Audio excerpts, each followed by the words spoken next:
Hi, everybody. This is Lynn Hayes. Welcome back to my channel. There's a lot of exciting news this week I'd like to talk to you about, so stay tuned. First, I'd like to invite you to subscribe to this channel if you're not already subscribed, and you can click the little notification bell to be notified every time there's a new video. I'm making astrological update videos every Monday, and I may throw some other things in from time to time as I feel inspired to do so. So I hope you'll join me on this journey. There's so much that we can learn about astrology and about the planetary cycles and how they can really assist us in our journey through our lives, and that's what I hope to cover during these videos for you. So without further ado, there's so much to cover, and I don't want to ramble on too long and make this too lengthy. So first thing I want to talk about is Mercury just entered Pisces on the 10th. That would be the day before I'm recording this. Mercury is going to be in Pisces for a long time, longer than usual, because Mercury will retrograde March 5th through the 28th. Most of you, I'm sure, have heard of Mercury retrograde. There are periods of 3 weeks, about 4 times a year, when Mercury's travels make it appear to turn backwards as we observe the planets from Earth, and then Mercury will turn direct again. So while Mercury is retrograde, sometimes communication can be a little quirky. Things don't always work properly. There's a lot of misinformation, miscommunication. You'll find yourself saying, oh, I thought you said this. I thought we were going to meet here. A lot of that kind of stuff. So knowing about Mercury retrograde, I feel really helps to make those periods a lot easier, because you know, oh, Mercury's just retrograde, and you can laugh that off. So Mercury is going to be in Pisces too. And when Mercury is in Pisces, that gives it a little more fuzziness even than when Mercury is retrograde. Pisces is the sign that inspires us to just transcend the material world and have a deep, enveloping experience of the divine. So sometimes that occurs from a high plane in meditation, transcendence. Sometimes Pisces is also associated with drug addiction, alcoholism, those sorts of escapist behaviors. But the principle behind all of that is transcendence, experiencing the bliss of the great beyond. So when Mercury, the planet of the mind, is in the sign of the great beyond, we have tremendous capability of imagination, creativity, inspiration. All of those things are highly amplified when Mercury is in Pisces. But analytical thinking, detailed thinking, those sorts of things, not so much.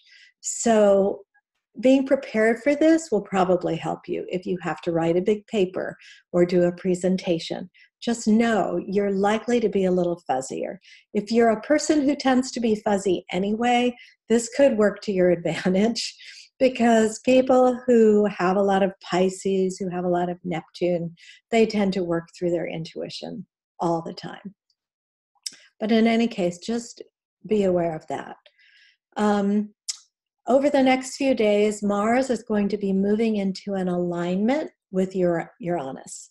Mars is the planet of aggression and our drive and our motivation.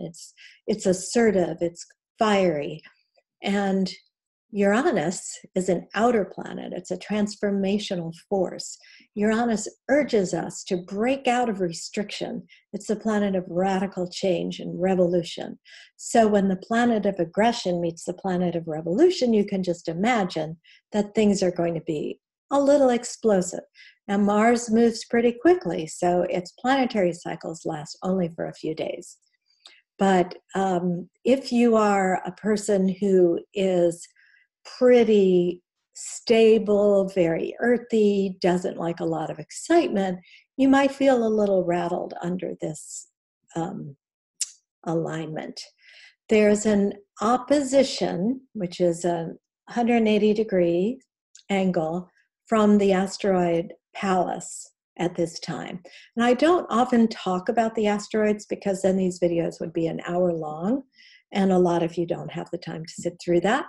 But when Pallas is pretty significant, it's often present at times of great significance.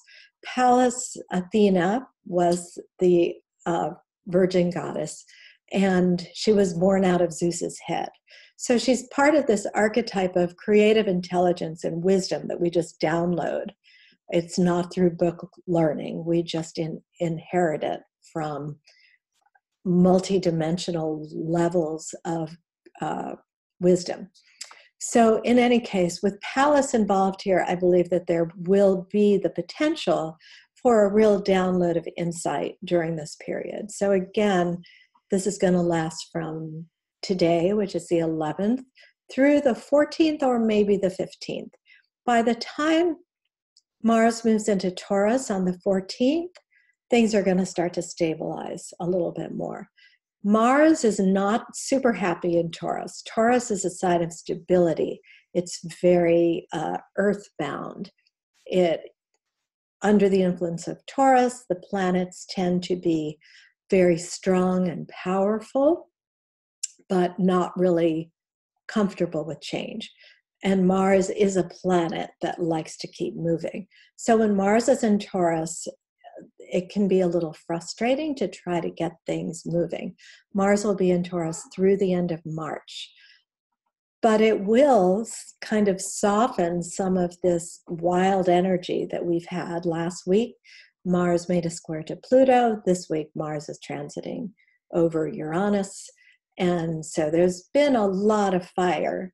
And when Mars goes into Taurus, it's going to really calm things down. So that's going to be probably a little more comfortable for many of you. You might feel somewhat stuck. And in that case, you just have to use the power of your own motivation, because the fire element will be less accessible to all of us. So Venus is the next thing I want to talk about. Venus moves very quickly. Its influences only last a day and are usually very mild. On the 17th, there's a nice harmonious alignment with Venus and Neptune, which is going to be very creative and inspirational, and a wonderful time for connecting with loved ones and having real communication of the spirit. But Venus is moving into an alignment with Saturn and Pluto over the next few weeks. And as Venus moves through Saturn and Pluto, this is a critical time for partnerships and financial dealings. Saturn really demands that we honor our commitments and resist falling into unrealistic ideals. Saturn is the reality check. Under the influence of Saturn, we are not going to be wool gathering, daydreaming, flights of fancy. Saturn is going to really demand that we're practical. And then when Venus moves past Pluto, there's going to be a real deepening and intensification of our partnerships, and perhaps the falling away of relationships and partnerships that are not working for us or disempowering us. The last thing I want to talk about is Chiron moving into Aries. So Chiron is the planet of wounding and healing.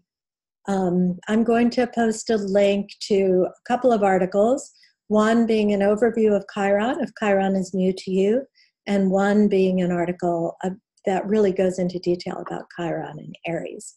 But Aries is the sign of the self. It's the sign of initiation. It's a sign of independence and trailblazing, adventure. So when Chiron, the planet of wounding and healing, goes through Aries, it's really challenging our ideas of the self.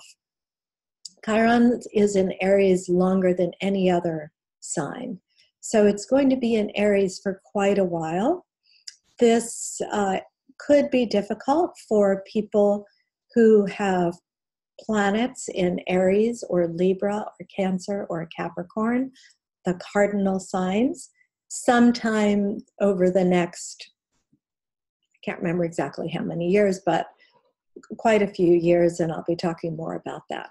So Chiron's job is, just briefly, is to act as a poultice for our old wounds, the wounds that we store in our body and in our body's energy system, the old painful abandonment issues, the feelings of hurt and jealousy and anger, and the things that we store because we haven't been able to deal with them.